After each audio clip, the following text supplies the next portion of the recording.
Everybody is a-wondering what and where they all came from. Everybody is a-worrying about where they're gonna go when the whole thing's done. But no one knows for certain, so it's all the same to me. I think I'll just let the mystery be. Some say once you're gone forever, and someday you're gonna come back. Some say you rest in the arms of the Savior if in sinful ways you lack. Some say that they're coming back in a garden, bunch of carrots and little sweet peas. I think I'll just let the mystery be. I think I'll just let the mystery be. All right. Hey, everybody. Welcome back to the channel. This is Rob here at Smirking Gun Reviews. And after a really long journey, and it's been long, I feel like I've been talking about this show since just about when I started to really come back and like try to make a go of YouTube, to talk about things on YouTube. When I say make a go, I don't mean let's have a business.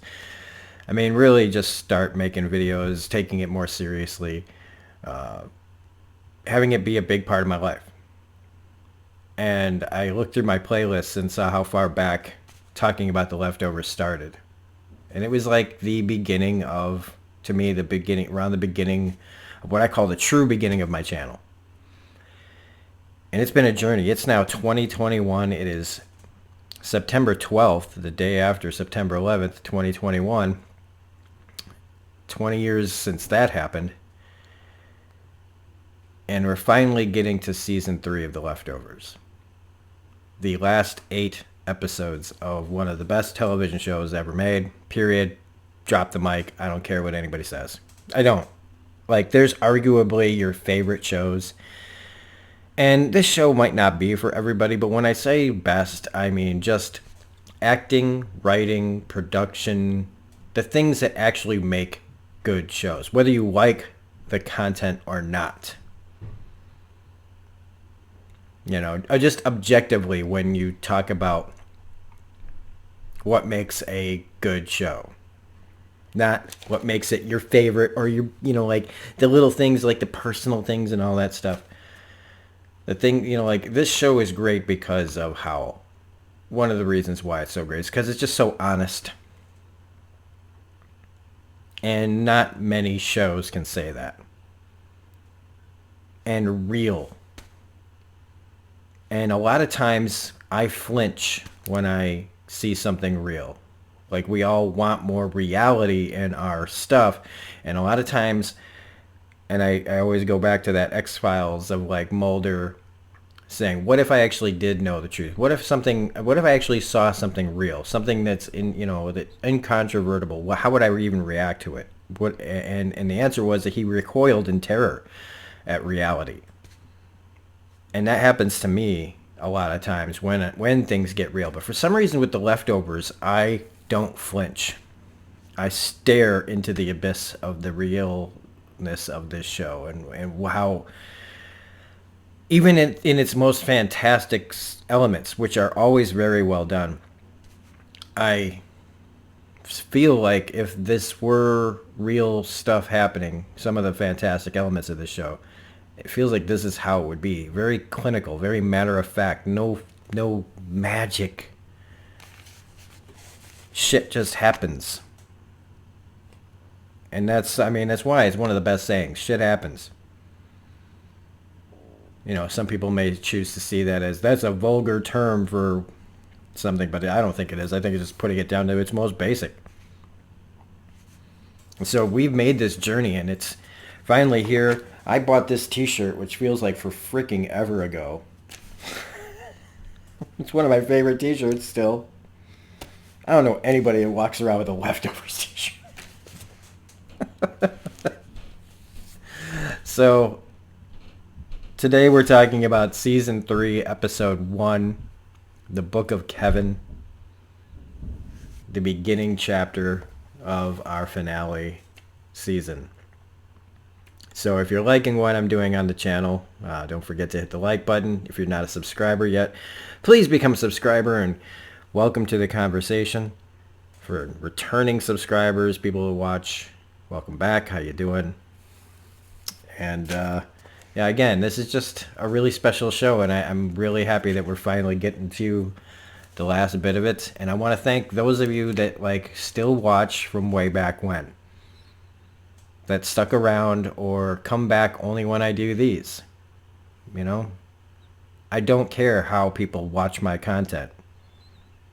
You know, I just like knowing that there's some of you out there that have still stuck through everything and come back when you see the thing that you want to see. It's valid. You know, I don't watch. There's a ton of channels that I don't watch anymore. You know, that I either outgrew or don't like anymore. Went too far in a weird direction. You know, I feel like this channel is just, we keep changing and growing and slowly and figuring things out and how to do things. And I appreciate anybody that has stuck around for this journey to watch me start from basically nothing to these 2,170 subscribers, which is, for me, like a million. So let's get into this because, damn. Again, it's been a while and I had forgotten some things, and I love when I do that. It's like when I was doing my old Shield New reviews where I forgot a lot of elements of season 4, and every time something happens that jog my memory, I'm like, oh. So this beginning, okay, and let's just give this episode like a review, right? This is, again, how you start a season. A lot of shows do the here's what our players are, you know, who our players are, and this is where they're at in their lives, and you know, from previous seasons, how they're dealing with the events from the past seasons, the past finale, and where they're headed now. This show does a good job of doing that, but also asking and not answering and setting up things that make you go, what the fuck is happening? A lot of shows don't do that. A lot of shows just kind of barely give you anything. It's not until like episodes 2 or 3 of a show's season where the things start to get going. This starts posing questions right away that always leave you going, what the fuck? And this one does not differ from that strategy at all. So we get to see this, like, I don't want to say colonial times. I want to say it's like it's 1844. And you got these people on the frontier, you know, living the hard life, eking out a living on the land. And in this community, there's a church. There's a group of people who believe in a certain thing. It's not uncommon. It's everywhere. It's everywhere here. Everybody has, if a town only has like one church, that is a really small town. I'm sure there are towns, plenty of towns still like that in America. Most towns now have several churches, showing how many people feel that need for faith, togetherness, that kind of community, belief in something. Well, this place has their church, and this church believes in like a rapture's coming. God is coming to take them away. And when you first see this village and you see these people, you kind of feel like the whole place is built around it, like all these people believe. But it turns out, no, not everyone in this community believes what these people believe. That they're going to get taken up by God. They're going to, and the song that plays with this scene is so great. There's no dialogue. All it is visual storytelling. It is excellent visual storytelling. As these people, these faithful, these believers, that God's going to come and take them away from all of this. Like, what's the point of living if that's what you're looking forward to, is being some ethereal spirit in some sort of soul realm where you don't eat, you don't, nothing. I don't know how far I'm gonna go into that, but so they all go up on the roofs and nothing happens. Guess what? God didn't show. I love that the guy has all the math on the chalkboard and he gives them a date, which is not uncommon in these kind of situations of this is when this is happening. Man, the old J-dubs, they are still preaching Armageddon. And I mean, when I was a kid, and if you watch my video about how being a J-dub ruined my life, find it on the channel. It's a happy video. But no, I do recommend watching that video if you want to know more about my life. But yeah, I mean, I was told when I was a kid that I wouldn't need to worry about getting my driver's license because Armageddon's coming. And then don't worry, you're not going to need to worry about going to the military because Armageddon's going to happen. Now remember, these things are events that take place only a couple of years after each other. You turn 16, you turn 18, you turn 21. So I was like, don't worry about getting your license. The world's going to end. Don't worry about joining the military. When you turn 18, you have to like sign up, like put your, information in. Don't worry about ever having to vote or drink. You won't reach 21. This world won't reach 21. You'll either survive Armageddon with the rest of us or you won't. And that belief sent me down some really messed up places in my head that have caused things that caused me to do things, or let's say not do some things that would help take care of myself, that are permanent scars, literally, that I have never fixed. Some of them I can fix, but I can't afford. And that's where, when I watch this scene, this is what I think. It takes me back to that. So these people, they go back to their church. They get a pigeon delivers a note like this, that this is like happening other places, that they're part of a bigger community of other branches of this faith, and they're waiting for messages from other places or God, whoever gets the messages, the main hub that writes down the notes on the pigeons that sends them out to everybody with the dates and the numbers. They get another date. And the wife is excited, and the husband has a hint of hesitancy, but they get the new date and everything's going to be fine. You get one to make a mistake, and they go back up on the roofs and nothing happens. And the community is openly mocking these people, mocking these people's faith.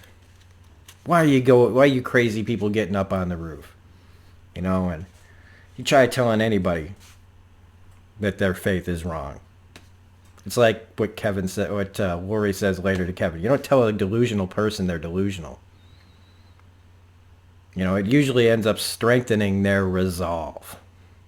It's almost like you have to use reverse psychology, except in this case, no, it doesn't usually work, actually, when it comes to people's belief systems. It's like finding sobriety.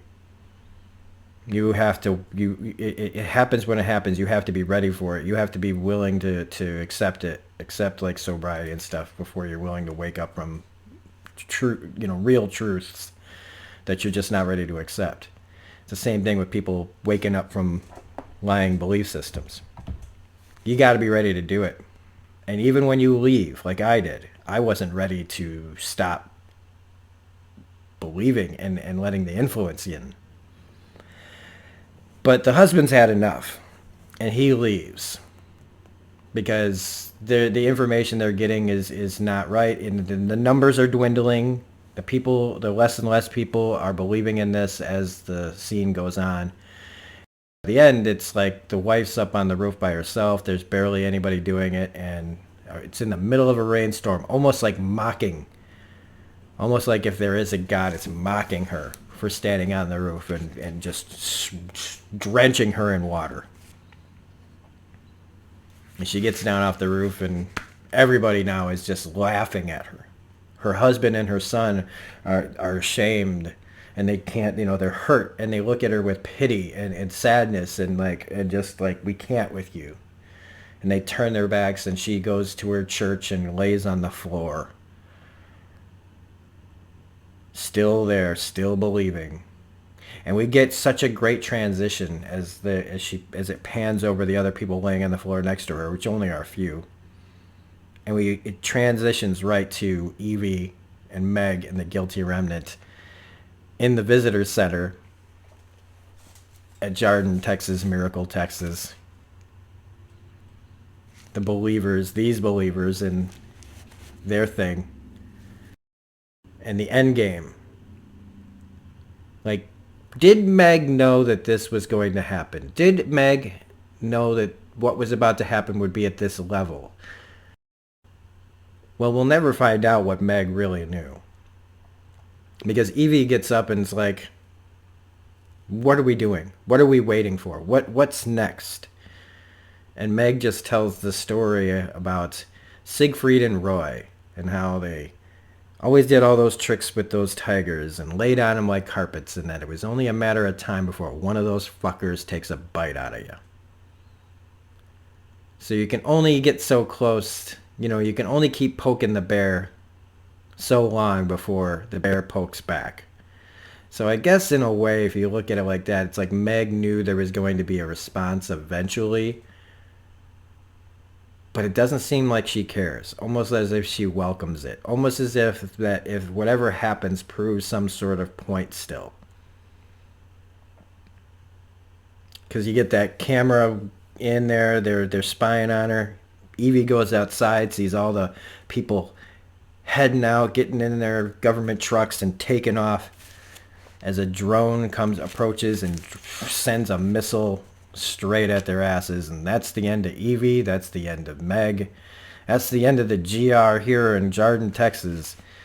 As we pop out 3 years later, Kevin looking at the crater left behind by this drone strike that's fenced up, and no one's done anything about it. It is just there as a reminder.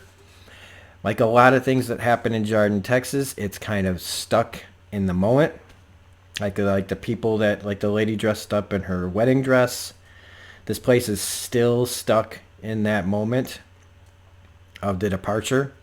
And now it's open to everyone. There are no more wristbands. And it's like a festival in there. And it's a festival of all kinds of weird beliefs. Like the guys with the giant inflatable Gary Busey who claim he's coming back and he needs to know where he's going to, where to go.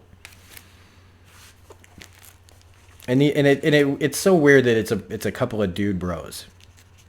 Like, I wear my hat backwards because I just like it like that. The kind of dude bros that I don't want to I don't want to be associated with. But like Kevin deputizes them he doesn't want to deal with it. It's low level crap. He's trying to keep the peace, literally. There's been too many explosions and literally, like, people just mass hysteria. This place went to hell. He's trying to keep it together. And but it doesn't change the fact that these people are idiots. So Kevin finds out that Matt's still preaching. I mean, okay, we find out that Matt's still preaching, more like it. And he's got these pamphlets out saying only 14 days to go. So again, we're approaching the 7-year anniversary of the departure. Last time in season 2 is 4 years, now it's 7. And Matt's talking about the 7-year examples in the Bible. 7 years of this, 7 years of that, connecting 7 to everything, and now the departure, 7 years, like, because he still thinks that this is biblical. He still thinks that this is somehow religious. It has something to do with God and faith and all that. Michael there with him. John's son, if you need a reminder. And Kevin's like, look, man, it's been 3 years since this place blew up. Let's not blow it up again. You need to tone it down. And Matt says, okay, of course, you're asking me to tone it down, I will tone it down. Which, on the surface, just to me is like, yeah, Matt says a lot of things just to get people to leave him alone and to shut up, and then he'll just go right about doing whatever he wants to do and whatever he plans to do. But there's a look in his eyes as he looks at Kevin, right? And he looks at Mike, and Mike looks at him like, it's Kevin specifically they're agreeing to do something for. They're listening and recording, in a way, everything that Kevin does. And it'll explain really quickly, well, by the end of this, why. Because there's a book on the table, and Matt's like, did he see it? And Mike's like, no. So we get Kevin and Nora are talking to all the police that Kevin's in charge of, letting them know how many people they're coming here still. Tens of, there's like 5 to 10,000 people still on their way to this place. They're very undermanned. They get overtime, but Nora's there to let them know that you're still going to have people that use the word departed. And she just needs to let them know the difference on when to call a lawyer and when to call her. If they use, she's saying that, like, if some guy says that my girlfriend departed, her body's probably in his trunk. But, they still have to give them representation, and that if they use the word departed, they need to call her. This is when our old friend Dean from season 1 shows up, the hunting buddy of Kevin, the guy who's insistent that the dogs have gone crazy. And look, there was something wrong with the animals, and they were putting them down because they were dangerous. But this guy comes to Kevin, and I forgot this too, like how around the bend this guy has gone. He is now convinced that dogs are taking human form and trying to infiltrate the government. Which Kevin's like, dude, this is all in your head. And throughout this episode, we see Kevin flashing to moments from last season and season 1. Shooting the dogs, pushing child... oh, wow. Pushing Patty into the well. Shooting Patty in the head. There's all sorts of things that he's remembering. And he's kind of like in his own... like... he knows some shit's gone down with him. He knows some bizarre, unreal shit has gone on. He has died and gone to another place. Was it all in his head? I don't know. Because look, I can only give my own perspective on this because I don't believe in any of this. This is all fiction to me. So it's like, whatever happened to Kevin is still there. He doesn't have Patty hanging on his shoulder like, some freaking devil angel anymore. But he's still haunted by the fact that he's been dead and come back several times. But he tells this guy, hey man, we'll talk. He uses the dog whistle, which I thought was just really creepy. We find out that John and Lori are together, which means that Regina King's character is gone.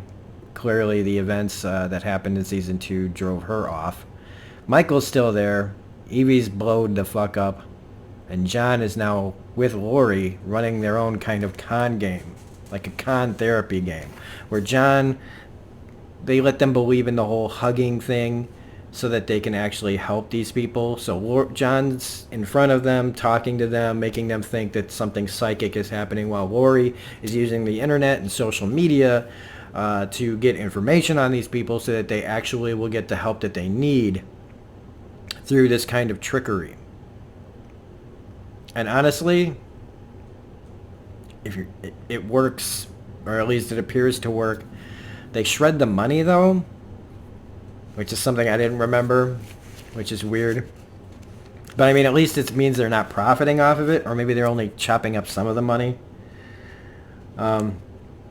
This is also Jill's exit, I believe, from the show. And we get our first kind of like another thing, like Lily.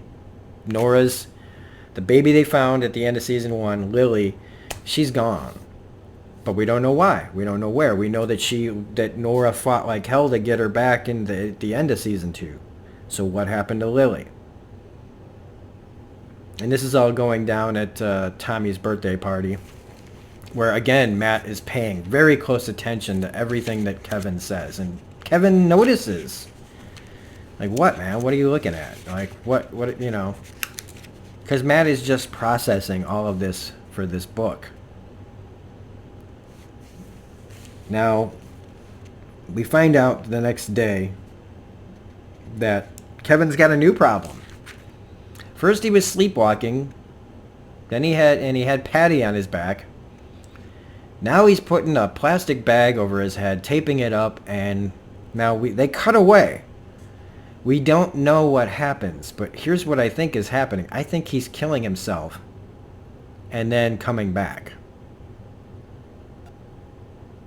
We don't see him rip the bag off. We see him leave the front door, happy, fine, refreshed even.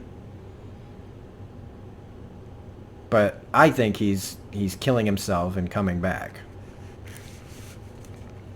So that's healthy.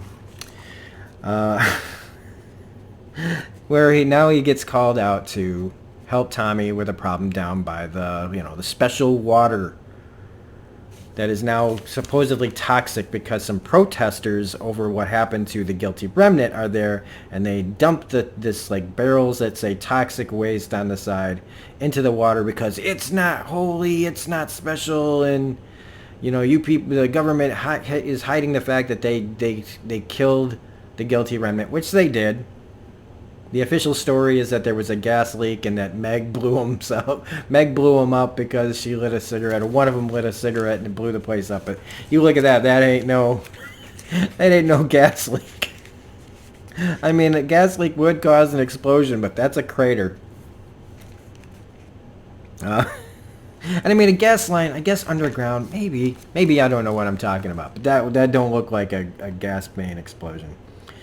But it turns out like a fight breaks out, rocks are thrown, people are hit in the face with them, and Kevin just says fuck it and jumps into the water, which is insane to anyone that would be watching this event take place. And he's like, oh, the water's fine and these barrels are fake, this is all bullshit, this is all a fucking prank.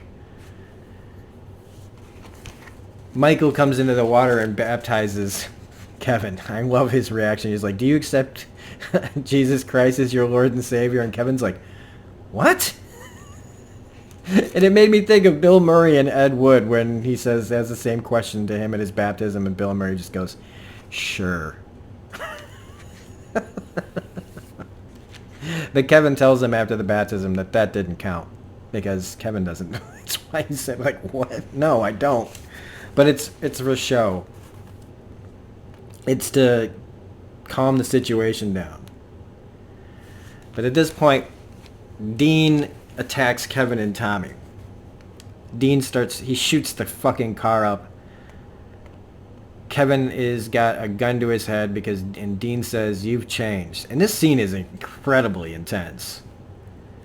This scene is like very realistic. This is scary. This is like a lone gunman. This is what it feels like when, like I can't even imagine, I guess. I feel like this is what it would feel like, and look like. It's so brutal and so harsh and just so matter of fact, and just because it doesn't happen like it does in the movies. People freak out. People don't, like Kevin tries to get his gun to work, it jams, and he's not in like this super cop mode. He's just a person about to die.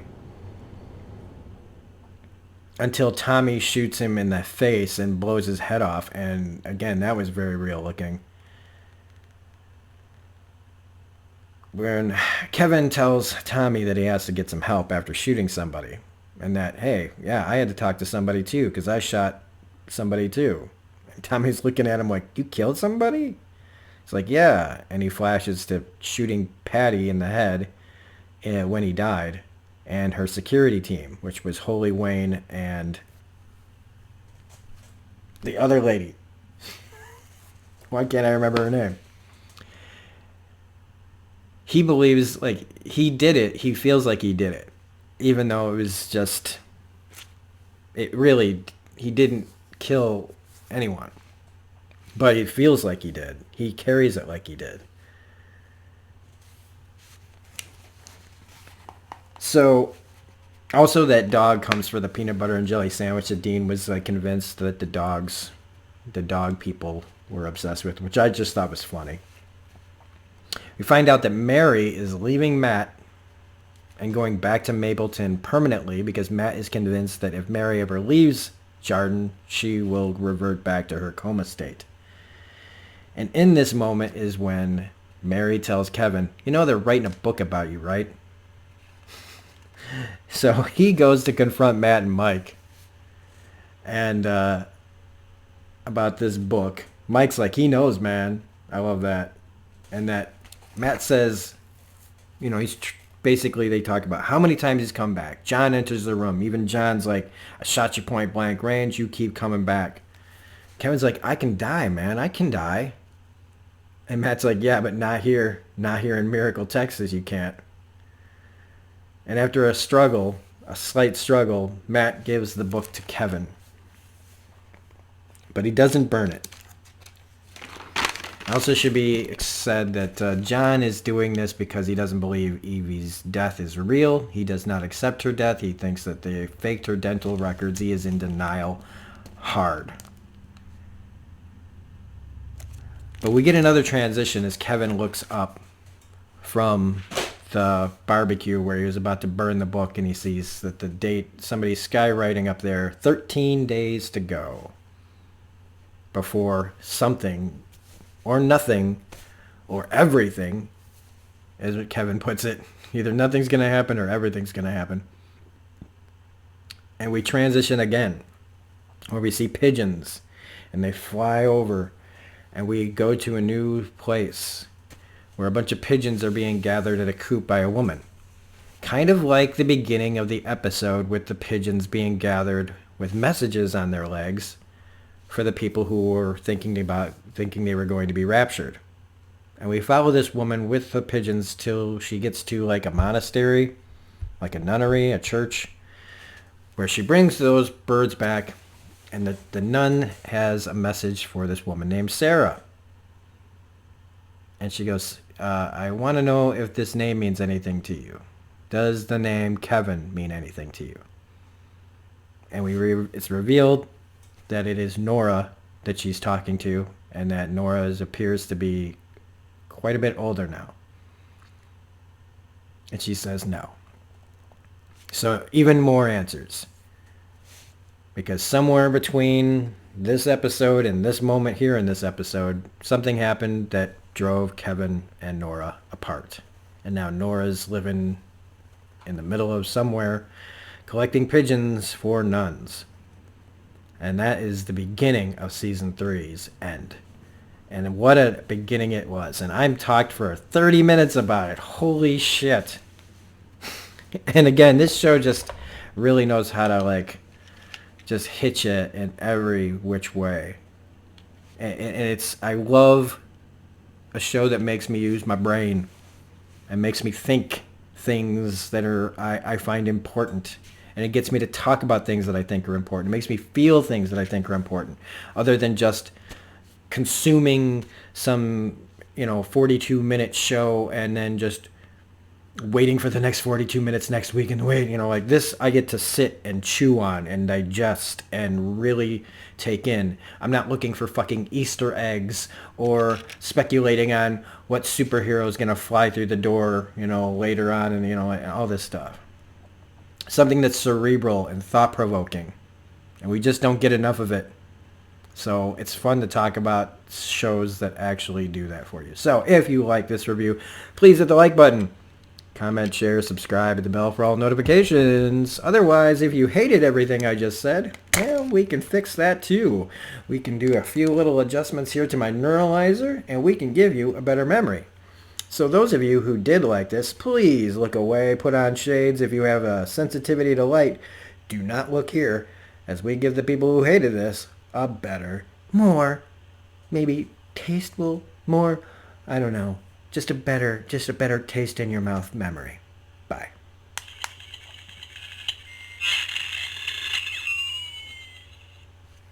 See you next time, folks.